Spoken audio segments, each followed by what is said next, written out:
right, we'll go ahead and call the meeting to order. Please stand for the Pledge of Allegiance. I pledge allegiance to the flag of the United States of America and to the republic for which it stands, one nation, under God, indivisible, with liberty and justice for all. Welcome everyone for attending tonight's meeting on such a beautiful day. We will get started with roll call. Brandt. Here. Frick. Here. Mueller. Here. Shield. Here. Greenway. Yes. All right, we do have a quorum. Next item is to approve the agenda before us. Motion to approve the agenda before us. Second, Second. we have a motion and a second to approve the agenda. Any discussion? Hearing none, roll call. Brandt. Yes. Frick. Yes. Mueller. Yes. Shield. Yes. Greenway. Yes. Item number 3 is to approve the minutes of our previous board meeting of February 10th. Motion to approve the previous board meeting minutes from February 10th, 2026. And a second. Second. Thank you. We have a motion and a second to approve the minutes as presented. Roll call, please. Mueller. Yes. Shield. Yes. Brandt. Yes. Frick. Yes. Greenway. Yes. Item number 4 is that time to determine or state if you have a conflict of interest, direct or indirect, on the agenda. I would like to remove G from the consent agenda. And 5F for me. Okay, so both of you are declaring that there is an indirect conflict of interest on item F and G. We'll move to the next item to approve the consent agenda, removing item F and G. Is there a motion? I make a motion to approve the consent agenda, removing item F and G. Second? Thank you. We have a motion and a second to approve the consent agenda less item F and G. Roll call, please. Frick. Yes. Mueller. Yes. Brandt. Yes. Shield. Yes. Greenway. Yes. Circling back then, we will take each individual item, starting with F, Clara Shield teacher contract. Is there a motion to approve? Motion to approve consent agenda item F. And a second? Second? We have a motion and a second. Roll call, please. Brandt. Yes. Mueller. Yes. Frick. Yes. Shield. I abstain on this one. Abstain. Greenway. Yes. We have item G then for Tiffany Mueller teacher contract. Motion. Go ahead. Sorry. Motion to approve consent agenda item G. And a second? Second. All right, we have a motion and a second for item G. Roll call, please. Brandt. Yes. Frick. Yes. Mueller. Abstain? Shield. Yes. Greenway. Yes. All right. Item number 6 is that time for any public comment. Did we have anyone sign up to speak tonight? No, we didn't. All right, moving on to item 7 for student achievement and good news. We have Mr. Lucas and Mr. Clemish, and you must have drew the straw first. Yep, we're going to start with me. right. So, good evening. We got lots to share at Stewart that we've had going on up on the screen there. I do have pictures. We started a partnership with our Intro to Ed class where they come over on Mondays, every Monday.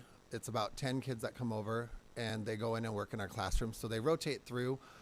So these are just pictures of the kids working. They get to go to a different classroom every time they come. So they're seeing every grade level. They're seeing 1st through 5th grade. They're also seeing what an SLP does. They're seeing what title intervention does. Sorry. They're seeing a variety of different things, PE, music, all of that stuff. So those students that are interested in ed get to see all of the different varieties. So we've been going, this is about our 4th week we've been doing it, and the kids have really been enjoying it. So we're excited to have them. Many of them are also part of Educator Rising as well. And just kind of fun to hear. There were a couple thinking, oh, I liked 5th grade. Now I kind of think I would like maybe middle school also. So that was kind of fun to hear them start talking a little bit more. So those are some pictures of the group that comes over on Mondays to see us. We also just finished with our Stewart Bingo last Friday. It was fun to see. The gym was packed. We had tables up. We didn't even have enough tables. We started setting chairs out. thought we were going to run out of bingo cards. That was fun to see parents and students come back for bingo. We have a former Stuart Star alumni that comes back and helps at every single event we have, James Johnson, graduate of Yankton High School. He comes and checks at the beginning of the year to know when our events are so he can get his time off at Arby's so he can come and help at all of our events. So told him I'd put a plug in for him because we appreciate all of his help there too. Last week we completed American Education Week, so we had lots of volunteer guest readers come in. We had Dr. Kindle, Mr. Clemish, Mrs. Riken. They were all surprise readers, so none of the kids knew who they were getting at each grade level. They came in for that. We also did a buddy read on Friday where they read with classmates from a different class and got to have a little snack when they were doing that. Also, we had second grade buzz. We had Sarah Brandt come, and she gave a presentation to our second graders on bees. Some of them got to taste honey and had never tried that before, so that was kind of, we got a lot of weird faces from some of them, and some of them were like, this is really good. Can I have more? I'm like, well, we're not giving you the whole bottle, just a taste. So kids enjoyed that, so that was fun to see too. We also had first grade open house. First time we've done that since we have kindergarten coming to first grade. I know district-wide we had a really good turnout. It seemed like for students coming through, roughly about 35 kids that came through at Stewart out of our 55, and some have siblings. So, and then we finished with our first through third grade concert last week on Monday. It was Mrs. Leader's last time on the stage. So we did a little recognition for her too. Nice little surprise that we did for her as well at the end of the concert. So that's all I have for you guys. Any questions? Any questions for Mr. Lucas? All right, thank you. Jerome, you're up. All right, good evening, board. Shreen, are you able to pull my PowerPoint up? Thank you very much.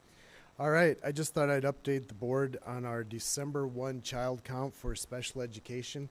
This is a big deal in special education, as you know, our into the month of September for our all of our attendance is a big deal for our count as a school district. And this is the second most important, the December 1 child count for special education. And this year was a little unique. I have to thank Ashley Becker, my former secretary, and Heather Flahy for putting in a lot of work. The special ed teachers had to do all of the SIMS reports over. So almost 500 SIMS reports that were in the system. The state did a major rollover of data, and a whole bunch of data was long gone, missing, and so all the we had to redo everything. So we had to enter data from the very beginning, and I'll just compliment all those folks did a super job. It delayed December 1 child count on the back end a little bit because some little tweaky things with birthdays were off and things like that. But in the end, we got our December 1, and we just got it approved here a week ago, right, Dr. Kindle? You bet. So one thing about December 1 child count, we are always a year behind in funding. So if you want to go to the next slide. So this is our count for 25, December 2025. And on the left is the usually 13 and 14 categories of special education. You see 12 there. We don't have anyone with visual disabilities or blind deaf. That's another category that we don't have anyone currently in. So down at the bottom, a total of 469 students on IEPs with disabilities in Yankton. I will make some comparisons here in a second, but as you can see, speech and language disorder is one of our highest ones. And, you know, hearing loss, 5 students, that's, you know, more than we've had in the past. So do you have any questions about any of the disabilities or numbers that you see up there? Okay, go ahead and go to the next one. This is we're kind of right on target with 469. The good news is we're trending down. So the last couple of years we're trending down, especially in the category of specific learning disability. And I will give our teachers in Title I a lot of credit, and our regular classroom teachers a lot of credit for that, because we are working on math and reading skills You know, kindergarten, junior kindergarten, or all our preschoolers too, but all the way up through 5th grade, they have intervention time, and we are working with a specific group of kids that have need in those areas. And I think that's helping bring down our especially specific learning disability numbers. So that's really good news there. All right, 2024 was very close to our 25 data. Let's go to 23. This was our highest year the last few years. This was a little bit, at the, part of COVID was going on.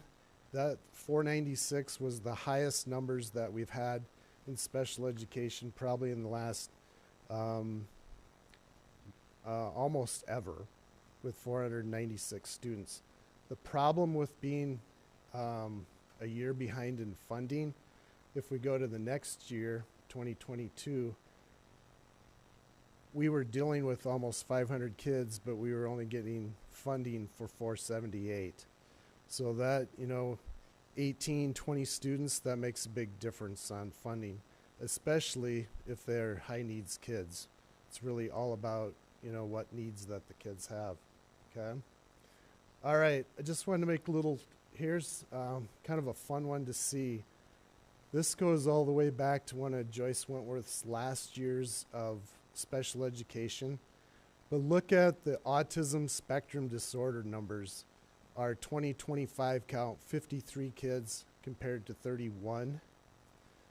That's a big, big difference. Now we're looking at 1 in 33 kids that may be on the spectrum with autism. So those numbers have changed significantly. Look also, cognitive is about the same, developmentally delayed. We have 42 in 2025, and we have 15 in 2012. It was a relatively new category back then, but now, let's see, it'd be 2 years ago, I came to the board because they raised the age from 6 to 9, so kids can be developmentally delayed 3 years longer in special education.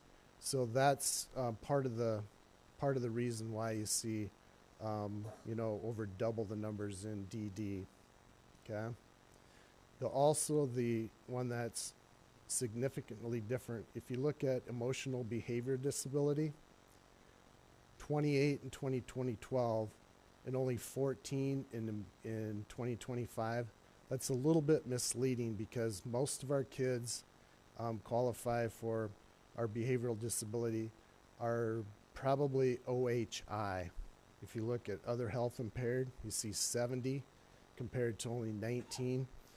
With ADHD and the medication and things that kids are, dealing with these days, that's a big category, other health impaired, that they can qualify for.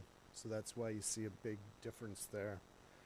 Also, speech and language disorder, 133. So that's why we have 6 speech therapists, as compared to 103 back in 2012. So it's just some changes that I thought were very interesting over the last, 13, 14 years. Some really big differences there.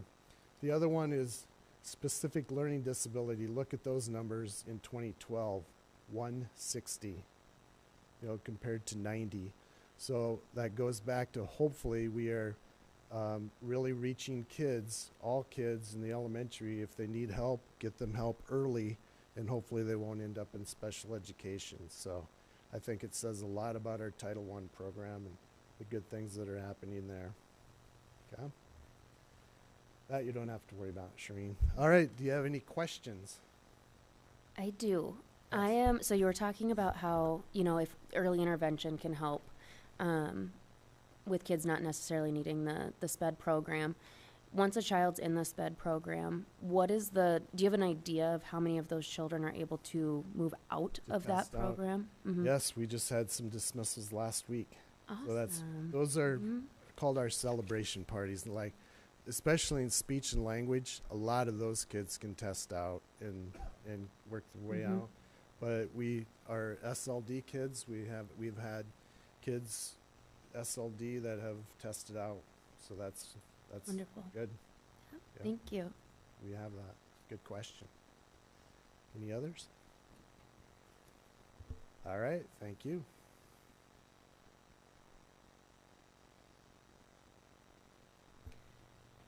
All right, thank you. Before I have you start, Mrs. Valnes, I'm going to just circle back to our board meeting that we did have in February, where we had Chad Herman, is that right? Came in and did a conversation with us about partnering with the high school and them having a student who needed some help just to be able to get her credits and to be able to graduate. And I'm happy to say that last week on Friday, myself and Jerome and Mr. Drachik went out to HSC, and we were part of the graduation ceremony and celebration for that student out there. And it was amazing to see her face, to see all of the support that was there. And I think Chad said something like out of 1,200, she was the first one that they had where they were able to get a partnership going and get that finished out. So that was huge, very monumental, and it was a great experience. So I just wanted to share that that was another good success story as well. So, all right, and with that, we will move on to item number 8, where we're going to talk about our curriculum. And Mrs. Valnes, you go ahead and just give us a little overview. We already seen the physical education, so any comments or anything you want to give us with that? Yep. There's several. So let's start with PE. In February, I presented the recommendations to the board for the instructional resources for junior K through 12th grade. And again, thanks to our members. They're not here tonight, but thank you to them, the school board, and our parents that participated on that committee. And the resources were chosen for their alignment with the state standards, with the emphasis on individualized goal setting and the ability to engage students. So the resources have been budgeted for purchase during this school year 25-26, with implementation planned in the 27-28 school year. They've been on public display for the last 30 days, and I directly have not received any comments back. Therefore, on behalf of the Physical Education Curriculum Committee, we would recommend the purchase and adoption of those instructional resources as presented in February and listed in the board memos. All right, thank you. Based on that information, I would certainly open it up for a motion to approve the physical education curriculum. Motion to approve the physical education and health curriculum. Second. All right, we have a motion and a second. Any further discussion? All right, roll call, please. Mueller, Yes. Frick, Yes. Brandt, Yes. Schild, Yes. Greenway. Yes. And then moving right in, we are also going to talk about music curriculum. Yep, and I have a couple things on music. So on June 9th of 2025, the Music Curriculum Committee the curriculum guide was approved by the school board. And throughout our review this school year, we noticed some areas that needed to be corrected. First, 5th grade band and orchestra was just missed from the listing, something that we already do. It's nothing new. It was just missed on the listing. Additionally, the middle school music and music appreciation were listed as second semester for progress reporting, but actually they're just semester courses, so that was just a clarifying error, and that was corrected. In the appendix, the 5th grade band rubric was revised to also include orchestra for that consistency across grade levels. And then also on that rubric, 4 concert makeups was removed because that doesn't apply to the 5th grade band level or orchestra level. And then at the high school, we added to the middle school band and orchestra rubric, we added "and high school" for consistency so that they're all using the same rubric. And then we also did include 4 concert makeups because that rubric is specifically for concert makeups. And then lastly, a rubric was added for high school and musical performing ensembles. So a lot of it was just clarifying. It was already in there. We just added it, added additional grade levels for consistency across them and being transparent with parents when they're scored. So on behalf of the Music Curriculum Committee, I would recommend that the school board approve the revised junior K through 12 music curriculum guide for 2025, as those revisions enhance consistency and correct some errors. All right, thank you for that explanation and for sharing that with us. So I would open it up then for a motion to approve the amended music curriculum guide. Motion to approve the amended music curriculum guide as presented. Second. All right, we have a motion and a second. Any further discussion? Roll call, please. Mueller, Yes. Brandt, Yes. Frick, Yes. Shield, Yes. Greenway. Yes. All right, moving on down the list. All right, we'll still talk about music. So music, it was in its second year, as I stated, and we this year then selected resources. So I'll show you those. So it's my privilege to be able to share those with you for junior K through 12th grade. You'll go to the next slide, Sheree.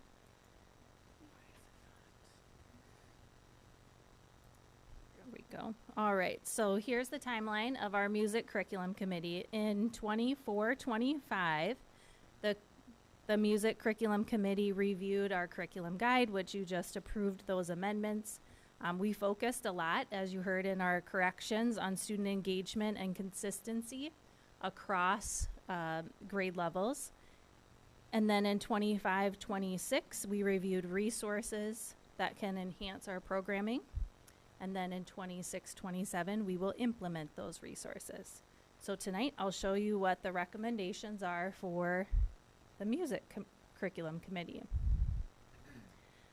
We always start when we select our resources by going back to our philosophy statement, which is in the curriculum guide. And so I'm going to highlight a few things so that you can see their alignment in the selections that were made. So first, in the statement, I circled some things that we embraced as we used our criteria to select resources. So from reviewing and refining courses, as outlined in the curriculum guide, to evaluating those resources, the committee focused on these components you see. Something I found especially notable is the drive from this committee on a lifelong journey in music and balanced programming. I really noticed that in our discussions. And then reviewing the resources, the committee, no matter the grade, evaluated the resources together to ensure alignment and progression. When we have curriculum committees that start with our junior K students all the way through 12th grade, it is really amazing to see teachers come together and see that big picture for our students. We end up selecting amazing resources that way. So here's our curriculum committee. So thank you to all of them for their time and their expertise.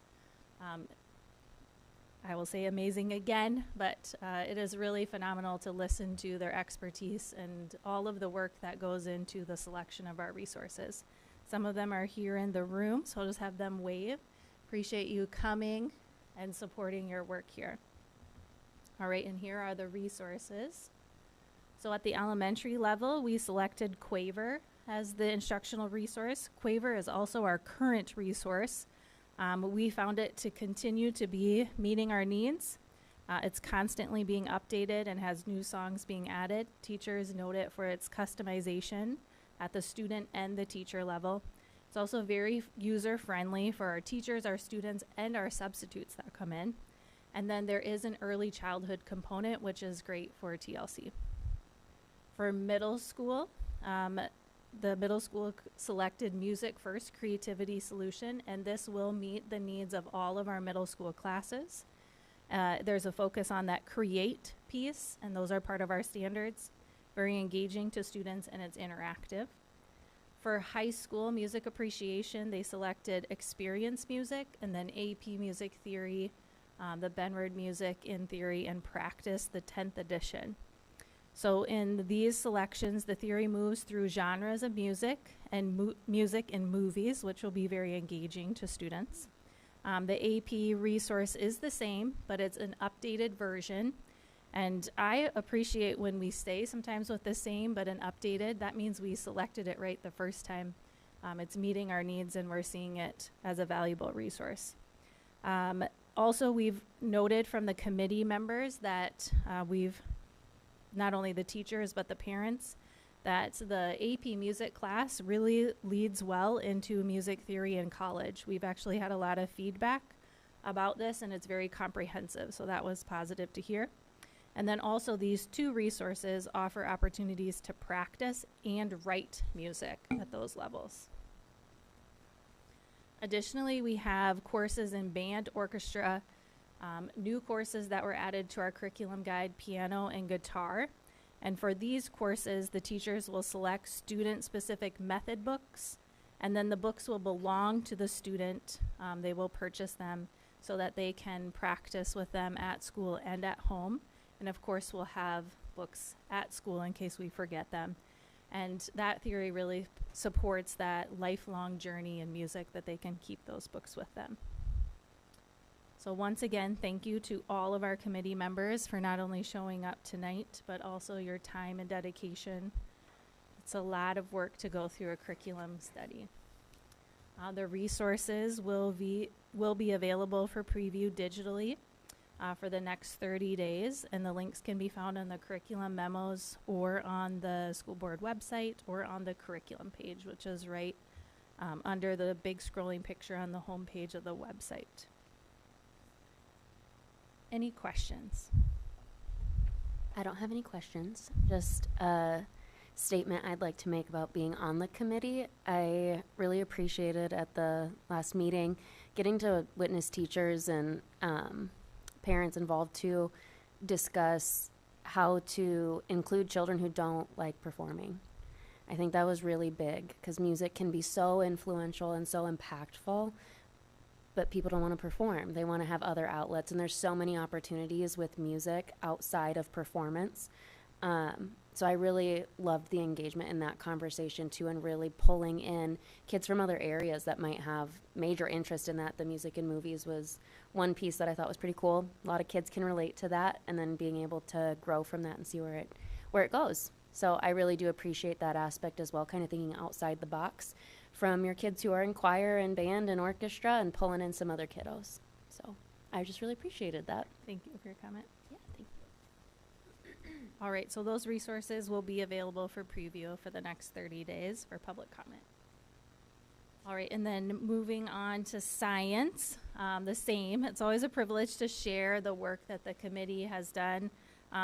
Really, when I share tonight, it's over the course of 2 years. So, all right, so same timeline. That first year or last year when we completed our curriculum guide, this group really focused on what we could learn from our state assessment, how we can use that to really analyze what areas of science we need to grow in our resources. And it was just interesting to look at together to see what kind of questions our students are being asked, and if we're asking questions at the same depth of knowledge and same type as the assessments that they're having to complete. And then this year we reviewed resources to enhance that programming. For the science committee, we do break that down into 2 groups. So it's an elementary group and then a middle school, high school group. So I'll share about both of those. Next year, we'll implement those new resources. And tonight, I will share them with you. So to start, here's the philosophy statement from the curriculum guide for the science committee. And this is completed in every committee as an entire entity. So this is junior K through 12th grade for science, because some of our resources our junior K students do get to start exploring with, especially in our maker space that we have at TLC. So something that was notable from this committee, and you'll notice it in the circled items, is their drive for hands-on learning.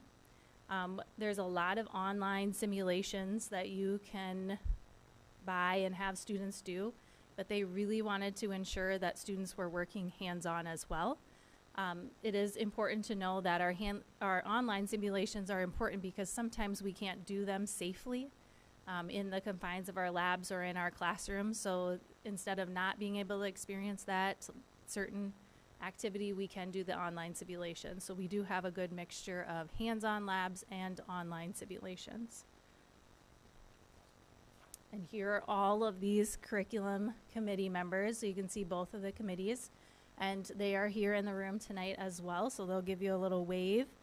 And again, it's just so important to recognize all of their time and expertise. I learn so much from all of these committees every year.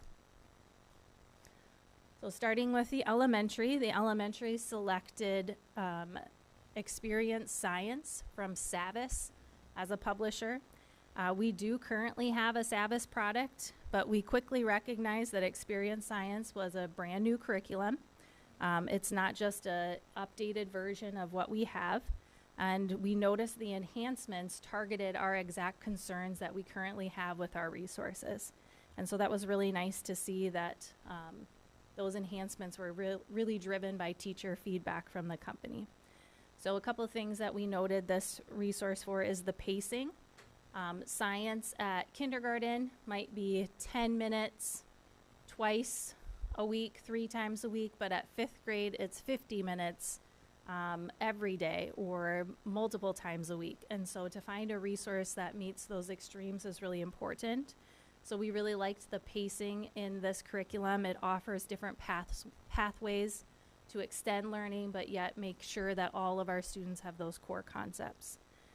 The online piece was robust, and then it has the customization, which we really like. And when I say customization, it means that I don't have to just teach the pre-made slideshow deck that comes with that lesson. I can adapt it to my classroom and what I want to do with my students, and we want that customization for our teachers. And then also the videos were highly noted. That video component is good for our youngest learners for that engagement factor. Another big plus for us from the old resource to the new are the workbooks. So these workbooks are consumables, and there's a lot more white space. It kind of decreased that visual noisiness. It really took a lot of the extras, and sometimes you think color enhances, sometimes color distracts. So it really took it down, and it made it more manageable for students to open up, look at, and complete. And then with that, the workbooks are also more developmentally appropriate. For kindergarten, they might draw a picture as their response. They might circle yes or no. For 1st grade, they might have a sentence stem and then just have to finish the sentence rather than writing a complete sentence. So very developmentally appropriate. Those were noted as reasons why we selected that resource. For middle school, the middle school did change and selected Inspire Science with the publisher of McGraw-Hill. And then also Gizmo Science, which is an online resource for those online simulations. So this resource was selected for the rigorous content, the actively learned component from the curriculum, which is a collection of current events. And then within those current events, it has readings and videos to go along with things. So appropriate incorporation of current events, which is really high on engagement for our students. It's interactive print resource. It has claim, evidence, and reasoning, and the videos and simulations were highly noted. Also, if students are absent because of all the different simulations, they don't have to miss out on the lab experience. They can still complete that lab experience. And then lastly, there's a piece of it called Learn Smart, which is a check for understanding resource embedded within the program. And it will help the teachers to ensure that the students are understanding the concepts, and then it has built-in supports into that with highlighting, and then you can adjust the questioning level, and you can adjust different supports to meet the needs of all students. For Gizmos used to be purchased at the state level. We've used it for a number of years, but last year the state stopped funding Gizmos, and we did fund it this year through the middle school budget, with the intent of thinking through if this is something we wanted to use as a supplement for our curriculum and continue, or not. And the teachers did decide that they would like to keep adding this because of the value of all the lab opportunities that they can include with the addition of that resource. And then for high school, so the kind of bolded top line is the class, and then the title is underneath. So for high school, the core science courses, they selected McGraw-Hill. The alignment from middle school to high school will be good with the same curriculum and publisher. And then the others are mainly on the right over there, are mainly Cengage. We do currently use McGraw-Hill and Cengage as our primary two publishers within the science department. When evaluating, I think we evaluated 4 or 5 about per class. These two, Cengage and McGraw-Hill, still came out as the top because of their rigor, their visuals, their strong vocabulary, their models, and then those labs and simulations. And then added bonus, the online piece offers some support with our language learners, so a lot of translations, not only in the videos, the workbook, the textbook, and all the online pieces, and then also, again, that customization. To wrap up, again, thank you to all of our curriculum committee members. As you can see, I mean, that is like a snapshot of 2 years in the last 5 minutes. And so the work that they put into this is hard work. They're making big decisions. They take it seriously. Every parent on the committees and even school board members say, I never realized the thought that goes into these committees. So that was a positive comment too that I've received this time. So again, the science materials will be on display. These are sitting on a table outside here of the admin building, and then they're also linked online on that curriculum page and in the board memos, and they will be open for public comment for the next 30 days. Any questions? No questions, but again, I would just like to thank everyone who participates in that. Those who've not been on one of the committees, I think, as you mentioned, don't understand how much time and commitment goes into them. And I always greatly appreciate how much focus is on the students and the teachers and how it'll work best for all involved. So I just greatly appreciate anyone's involvement in those committees, especially with curriculum, because it takes a lot of time and dedication to find the right resources and to really vet everything well. So that's all. Thanks, Nicole. Thank you. Thank you. Any other comments? Appreciate you reporting to us, and again, echoing what Jacqueline said all the time, and energy from every committee member for all of the meetings and process. So item number 9, we're gonna have a discussion about school calendars, a little revision, and then we're also gonna jump forward and start looking at 2027-28. So Dr. Kendall, I'm going to turn it over to you to Okay. start us out. So the board had approved the 26-27 calendar, and we realized administratively that next year and the following year, Riverboat Days is a week later. So we're amending the 26-27 calendar to add an August 14th in-service day for teachers, and then a Friday, August 21st as a no-school day for Riverboat Days week. We did not obviously want to push the start of school back another week, so we kept that intact and we moved these 2 dates. So it's recommended to make those 2 changes on the 26-27 calendar. All right, so we'll take that item first, and any comments, questions? Kathy, I have one more thing that I wanted to add. So the we're going to also have an in-service day on the February 5th. That will be a change. And I think we have some event happening here at the high school or in the district. And so Ryan requested that we make that change, and that seemed like a good one to do. So that will be the other change, is to replace January 29th with February 5th. All right, I will open that up then for a motion to approve the amended 26-27 calendar. Motion to approve the 2026-2027 calendar as amended. Second. All right, we have a motion and a second. Is there any further discussion? Hearing none, roll call, please. Mueller, Yes. Brandt, Yes. Frick, Yes. Shield, Yes. Greenway. Yes. All right, so we'll just hop right on over to 27-28 school calendar. Yeah, so that one is that's our first look at that calendar, and we took some input. I think we had 3 staff members that responded with some input, and we put together the 27-28 calendar. And again, that one reflects Riverboat Days being a week later as well. So we shouldn't have to come back and make this kind of an adjustment for the 27-28 calendar. And then, I know it's out there a ways, but 3 years from now, then the Riverboat Days gets back on track, and we should be able to tell our parents that we're good to go. So hopefully it doesn't cause a lot of confusion, but I think it's worth noting the changes for those 2 calendar years. All right, very good. Then I will open it up for a motion to approve the 2027-28 school calendar. I make a motion to approve the 2027-2028 school calendar as recommended. Second. All right, we have a motion and a second. Any further discussion? Hearing none, roll call, please. Frick, Yes. Shield, Yes. Brandt, Yes. Mueller, Yes. Greenway.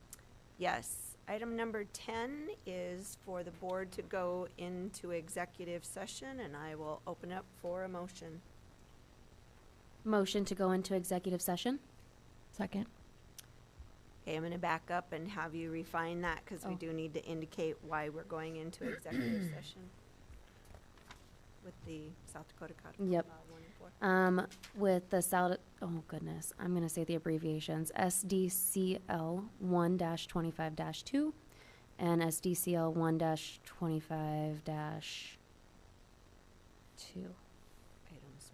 Items 1 through 4. 1 and 4. 1 and 4. Got it. Do you want me to redo that? Do you have Should that, Green? All right. I can we're redo good. it if we need to. All right, and a second? Second. All right, it has been moved and seconded to go into executive session based on SDCL 1-25-2, items number 1 and 4. Any further discussion? Roll call, please. Mueller, Yes. Brandt, Yes. Frick, Yes. Shield, Yes. Greenway. Yes, and we do not anticipate any action coming out of executive session.